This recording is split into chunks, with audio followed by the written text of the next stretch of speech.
പിതാവിൻ്റെയും പുത്രൻ്റെയും പരിശുദ്ധാത്മാവിൻ്റെയും നാമത്തിൽ ആമേൻ. എൻ്റെ പ്രിയപ്പെട്ടവർ, ഇന്ന് ഡിസംബർ മാസം 29-ാം തീയതി ഞായറാഴ്ചയാണ്. എല്ലാവർക്കും സുപ്രഭാതം, സ്നേഹവന്ദനം. നമുക്ക് പ്രത്യക്ഷ പ്രാർത്ഥനയിലേക്ക് പോകാം. അമ്മേ, പരിശുദ്ധ അമ്മേ, അമ്മേ പരിശുദ്ധ അമ്മേ, ദൈവമാതാവേ, ദൈവമാതാവേ, അന്ന് അങ്ങ് കൃപാസനത്തിൽ പ്രത്യക്ഷപ്പെട്ട് വരാൻ പോകുന്ന മഹാദുരന്തത്തിൽ നിന്ന് രക്ഷപ്പെടാൻ എല്ലാവർക്കും വേണ്ടി പ്രാർത്ഥിക്കുവാനും ആവശ്യപ്പെട്ടിട്ട് 20 വർഷം തികയുന്ന ഈ വേളയിൽ കൃപാസനത്തിലൂടെ ഞങ്ങൾക്കും ഈ ദേശത്തിനും അങ്ങ് മധ്യസ്ഥം തേടി തന്ന എല്ലാ അനുഗ്രഹങ്ങൾക്കും കൃപകൾക്കും ഞങ്ങളിപ്പോൾ ഹൃദയം നിറഞ്ഞ നന്ദി പറയുന്നു. അമ്മേ പരിശുദ്ധ ജപമാല മാതാവേ, സകല കൃപാസന പ്രാർത്ഥനകളോടും ചേർത്ത് ഞങ്ങളിപ്പോൾ പ്രാർത്ഥിക്കുന്ന ഈ കുടുംബത്തിന്റെ പ്രത്യേക നിയോഗം പ്രാർത്ഥന ആവശ്യം പറയുക.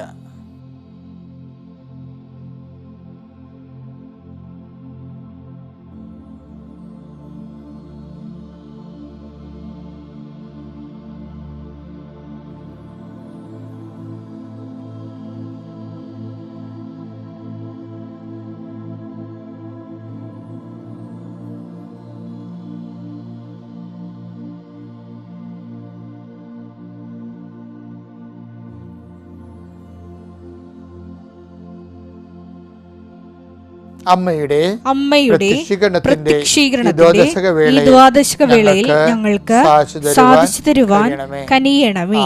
ആമേൻ. വിശ്വാസ പ്രമാണം. സർവശക്തനായ പിതാവും ആകാശത്തിന്റെയും ഭൂമിയുടെയും സൃഷ്ടാവുമായ ദൈവത്തിൽ ഞാൻ വിശ്വസിക്കുന്നു. അവിടുത്തെ ഏകപുത്രനും ഞങ്ങളുടെ കർത്താവുമായ ഈശോമിശിഹായിലും ഞാൻ വിശ്വസിക്കുന്നു. ഈ പുത്രൻ പരിശുദ്ധാത്മാവിനാൽ ഗർഭസ്ഥനായി കന്യകാമറിയത്തിൽ നിന്ന് പിറന്ന് പൊന്തിയോസ് പീലാത്തോസിന്റെ കാലത്ത് പീഡകൾ സഹിച്ച് കുരിശിൽ തറയ്ക്കപ്പെട്ട് മരിച്ച് അടക്കപ്പെട്ട് പാതാളങ്ങളിൽ ഇറങ്ങി മരിച്ചവരുടെ ഇടയിൽ നിന്ന് 3-ാം നാൾ ഉയർത്ത് സ്വർഗത്തിലേക്ക് എഴുന്നള്ളി സർവശക്തിയുള്ള പിതാവായ ദൈവത്തിന്റെ വലതുഭാഗത്തിരിക്കുന്നു. അവിടെ നിന്ന് ജീവിക്കുന്നവരെയും മരിച്ചവരെയും വിധിക്കുവാൻ വരുമെന്നും ഞാൻ വിശ്വസിക്കുന്നു. പരിശുദ്ധാത്മാവിലും ഞാൻ വിശ്വസിക്കുന്നു. വിശുദ്ധ കത്തോലിക്കാ സഭയിലും പുണ്യവാന്മാരുടെ ഐക്യത്തിലും പാപങ്ങളുടെ മോചനത്തിലും ശരീരത്തിന്റെ ഉയർപ്പിലും നിത്യമായ ജീവിതത്തിലും ഞാൻ വിശ്വസിക്കുന്നു. ആമേൻ. സ്വർഗ്ഗസ്ഥനായ ഞങ്ങളുടെ പിതാവേ, അങ്ങയുടെ നാമം പൂജിതമാകണമേ. അങ്ങയുടെ രാജ്യം വരണമേ. അങ്ങയുടെ തിരുമനസ് സ്വർഗത്തിലെ പോലെ ഭൂമിയിലും ആകണമേ. അന്നു വേണ്ടുന്ന ആഹാരം ഇന്ന് ഞങ്ങൾക്ക് തരണമേ. ഞങ്ങളോട് തെറ്റ് ചെയ്യുന്നവരോട് ഞങ്ങൾ ക്ഷമിക്കുന്നത് പോലെ ഞങ്ങളുടെ തെറ്റുകൾ ഞങ്ങളോടും ക്ഷമിക്കണമേ. ഞങ്ങളെ പ്രലോഭനത്തിൽ ഉൾപ്പെടുത്തരുതേ, തിന്മയിൽ ഞങ്ങൾ രക്ഷിക്കണമേ. ആമേൻ. നന്മ നിറഞ്ഞ മറിയമേ, സ്വസ്തി. കർത്താവ് അങ്ങയുടെ കൂടെ സ്ത്രീകളിൽ അങ്ങ് അനുഗ്രഹിക്കപ്പെട്ടവളാകുന്നു.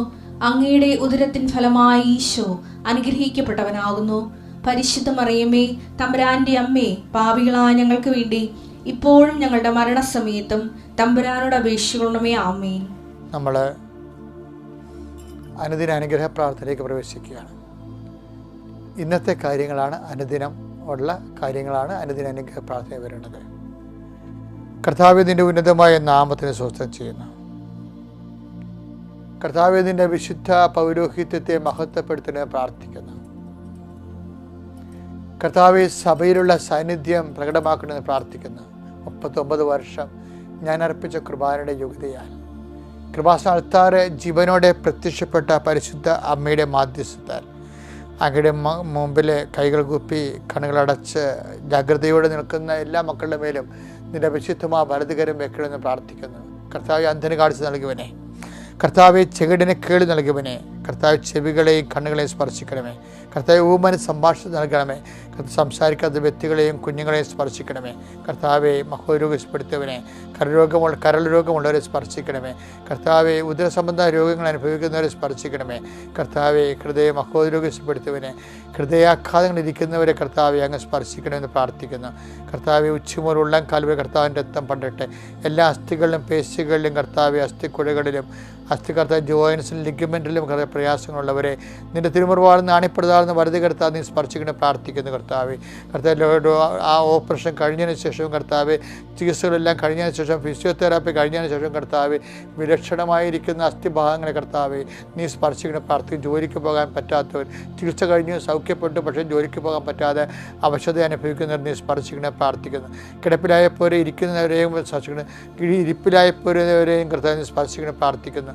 കർത്താവ് ജോലിക്ക് പോകാൻ പറ്റാത്തവരെ, ജീവിതമാർഗം മുട്ടിയിരിക്കുന്നവരെ നീ സ്പർശിക്കണം പ്രാർത്ഥിക്കുന്നു. കർത്താവിൻ്റെ ഉന്നതമായ നാമത്തിൽ കർത്താവ് പല ജോലിക്ക് പോയിട്ട് വൈകുന്നേരം ആകുമ്പോൾ കിട്ടിയില്ലെന്നും പറഞ്ഞ് സങ്കടത്തോടെ തിരിച്ചു വരുന്ന മക്കളെ ഓർത്തുകൊണ്ട് കർത്താവെ അങ്ങനെ നാമത്തിൽ പ്രാർത്ഥിക്കുന്നു. ദൈവത്തിൻ്റെ കരുണ അവരുടെ കഴിവ് കൊണ്ടല്ല, കുടുംബത്തിൻ്റെ കൃപ കൊണ്ടല്ല, മറിച്ച് നിൻ്റെ യോഗ്യത, നിൻ്റെ കരുണ കൊണ്ട് കർത്താവെ അങ്ങനെ മക്കളെ സന്ധിക്കുന്നത് പ്രാർത്ഥിക്കുന്നു. എൻ്റെ കർത്താവ് ഈ നിമിഷം അസ്ഥികൾ പൊങ്ങിയിരിക്കുകയും മുതുകൽ അതിന് പൊങ്ങലെ കാണിച്ചു തരികയും ചെയ്യുന്ന അവസ്ഥകളിൽ മുതുകനെ കർത്താവ് നടുവലിനെ സ്പർശിക്കണേ പ്രാർത്ഥിക്കുന്നു. ദൈവത്തിൻ്റെ കരുണ അസ്ഥികളെ സ്പർശിക്കട്ടെ, ദൈവത്തിൻ്റെ കരുണ നിൻ്റെ കിഡ്നികളെ സ്പർശിക്കട്ടെ, ദൈവത്തിൻ്റെ കരുണ നിൻ്റെ അലർജി രോഗങ്ങളെ സ്പർശിക്കട്ടെ. ഉച്ചമുതൽ കാൽവരെ കർത്താവിൻ്റെ രക്തം നിങ്ങളെ പടരട്ടെ. എൻ്റെ കർത്താവിൻ്റെ ഉന്നതമായ നാമത്തിൽ സഭയുടെ അധികാരത്തിൽ കുരിശിൻ്റെ അടയാളത്തിൽ ദൈവശക്തിയാൽ കർത്താവിൻ്റെ നാമത്തെ മഹത്വപ്പെടുത്താൻ പ്രാർത്ഥിക്കുന്നു. എൻ്റെ കർത്താവിനുമായ നാമത്തെ മാരക രോഗങ്ങൾ, തീരാവേദികൾ, ജീവദുരിതങ്ങൾ യേശുക്രിസ്തു നാമത്തിൽ മാറിപ്പോകട്ടെ. നിൻ്റെ യാത്രകളെ സംബന്ധിച്ച് പ്രാർത്ഥിക്കുന്നു, നിൻ്റെ സംസാരങ്ങളെ സംബന്ധിച്ച് പ്രാർത്ഥിക്കുന്നു, നിൻ്റെ ഇടപാടുകളെ സംബന്ധിച്ച് പ്രാർത്ഥിക്കുന്നു, ഇന്നത്തെ നിൻ്റെ ഇടപെടലുകളെ സംബന്ധിച്ച് പ്രാർത്ഥിക്കുന്നു. കർത്താവ് നീ പോകുന്ന ഇടങ്ങൾ, നീ കണ്ടുമുട്ടുന്ന വ്യക്തികൾ, ഇടപെടുന്ന സ്ഥാപനങ്ങൾ, ജോലി ചെയ്യുന്ന ഇടങ്ങളെല്ലാം കർത്താവ് അവിടെ ഉണ്ടാകുന്ന നിൻ്റെ പ്രശ്നങ്ങൾ എല്ലാം, ഏതെല്ലാം ഓഫീസുകൾ, ഏതെല്ലാം തരത്തിലുള്ള പ്രയാസങ്ങൾ നിന്നെ കാത്തിരിക്കണം, അതേക്കുറിച്ച് നീ ഉത്കണ്ഠാക്കുലയാണോ അതെല്ലാം കർത്താവ് ഏറ്റെടുക്കുകയും ഇന്നത്തെ ദിവസം ഈ പ്രാർത്ഥനയുടെ അടിസ്ഥാനത്തിൽ ദൈവം സഞ്ചാരി മാതാവ് സമയത്തിൻ്റെ അധികാരിയായി നിൻ്റെ കൂടെ വരികയും നിന്നെ സന്ധിക്കുകയും കർത്താവ് മാതാവിൻ്റെ പ്രത്യക്ഷഗണത്തിൻ്റെ ശക്തിയാൽ നീ സഞ്ചരിക്കുകയും ചെയ്യട്ടെ. എൻ്റെ കർത്താവിന് ഉന്നതമായ നാമത്തിൽ നിന്നെ കാത്തിരിക്കുന്ന പ്രാതികൂല്യങ്ങൾ യേശുക്രിസ്തു നാമത്തിൽ പൊടിഞ്ഞു മാറട്ടെ. എൻ്റെ കർത്താവ് ഉന്നതമായ നാമത്തിൽ നിന്നെ കാത്തിരിക്കുന്ന എല്ലാവിധ ഭീഷണികളും ഭാവിയുടെ എല്ലാവിധ അലട്ടലുകളും യേശുക്രിസ്തു അതിജീവിക്കാനുള്ള ആത്മശക്തി നിന്നിലെ ആവശ്യിക്കട്ടെ. I command you in the name of Jesus Christ you be healed. Thank you Jesus. എൻ്റെ പ്രിയപ്പെട്ട നമ്മളിന്ന് വായിക്കുന്ന വചനം സങ്കീർത്തനം 23:5. എൻ്റെ ശത്രുക്കളുടെ മുമ്പിൽ അവിടുന്ന് എനിക്ക് വിരുന്നൊരുക്കുന്നു. എൻ്റെ ശിരസ് തൈലം കൊണ്ട് അഭിഷേകം ചെയ്യുന്നു. എൻ്റെ പാനപാത്രം കവിഞ്ഞൊഴുകുന്നു. എന്ത് രസമാണ് ഈ വചനം കേൾക്കാൻ. അതായത് ഇപ്പം ഇത് കേട്ടോണ്ടിരിക്കുന്ന സമയത്ത് എന്താണ് ഈശോ പറഞ്ഞതെന്നറിയാവോ?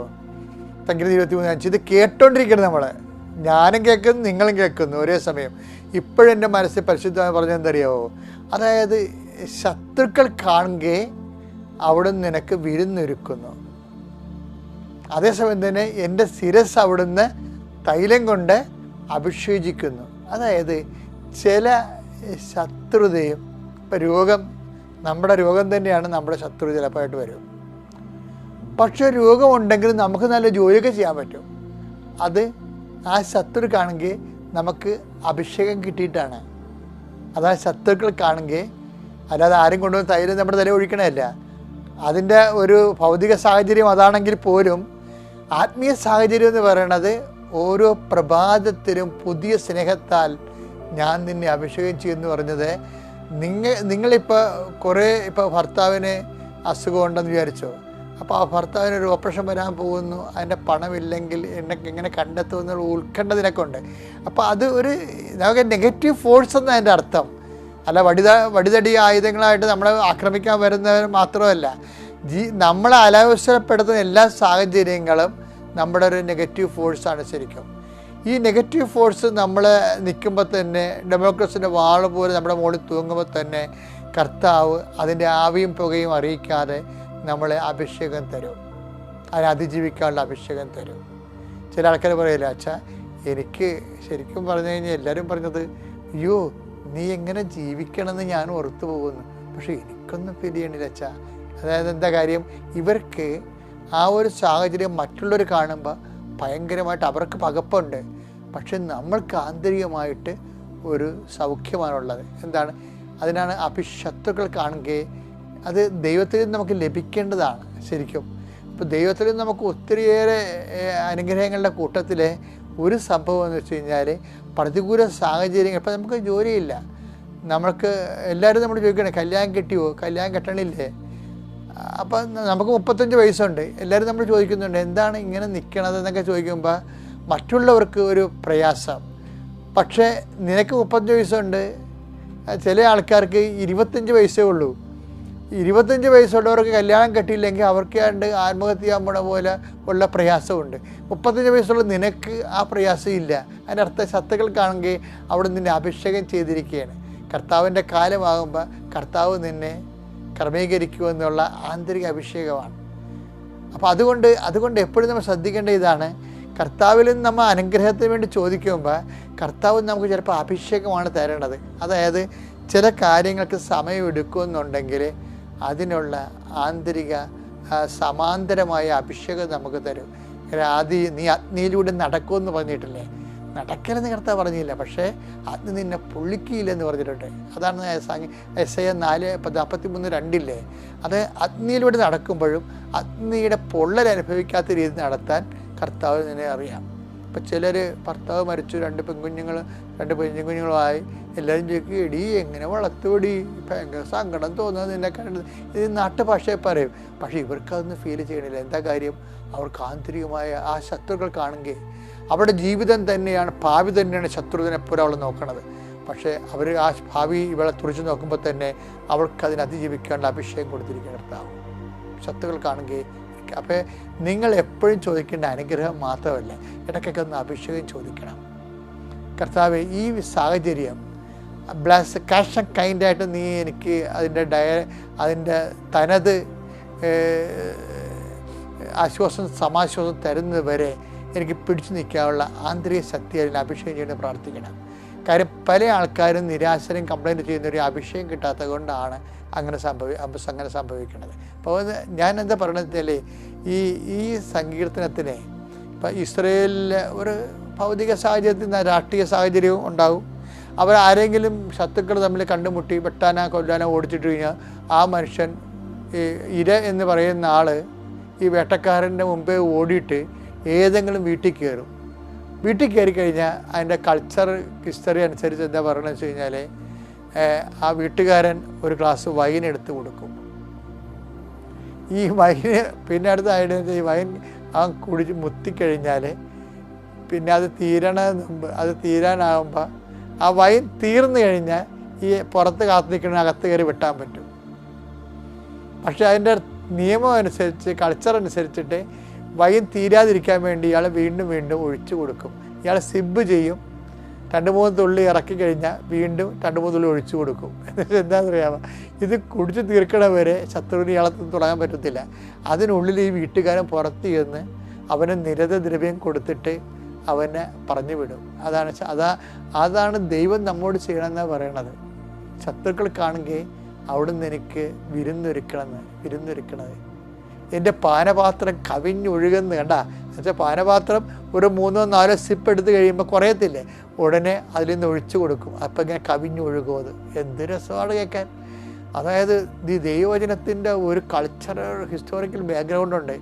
അത് ദൈവ അനുഭവമായിട്ട് കണക്കാക്കുമ്പോഴാണ് അത് ബയോളജിക്കലായിട്ടുള്ള ഒരു ഗ്രേസ് സോഴ്സായിട്ട് കൃപയുടെ ഒരു ഉത്ഭവസ്ഥാനമായിട്ട് മാറണത്.